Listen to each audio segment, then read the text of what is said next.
कोलकातारू दारिंबाड़ी बुलिबाकू आसिथिले हेले दुर्घटनार शिकार हेले 30 आहत 30 फुट तलकू खसिला बस अल्पके बर्तिले यात्री कोलकातारू ओडिशार कंधमाल जिला दारिंबाड़ी बुलिबा पई आसिथिले पर्यटक गोपालपुर बेलाभूमि बुलिबाकू ब्राह्मणीगाँ दे ब्रह्मपुर जाउथिले ब्राह्मणीगाँ थाना अधीन महागुड़ी ग्राम निकट में पर्यटक बस दुर्घटना घटी प्राय 30 जन आहत होइछन्ति।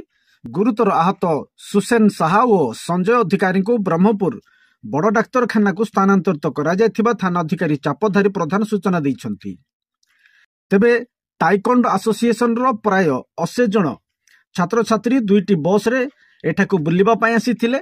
दारिंबाड़ीर विभिन्न पर्यटन स्थली बुलिबा सहित पिकनिक करथिले। बुधवार गोपालपुर बेलाभूमि जीवाई ब्राह्मणगाँ दे जाउथिले।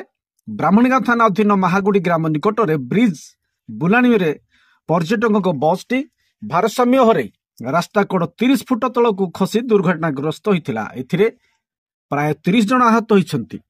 स्थानीय लोकों सहायता रे आहत को पुलिस उद्धार करी ब्राह्मणीगाँ डाक्तरखाना भर्ती करिछन्ति। दुई गुरुतर को ब्रह्मपुर डाक्तरखाना पठाई दिया जाइछि। एक तो बुलानी रास्ता रे बारंबार दुर्घटनाग्रस्त होउथिले।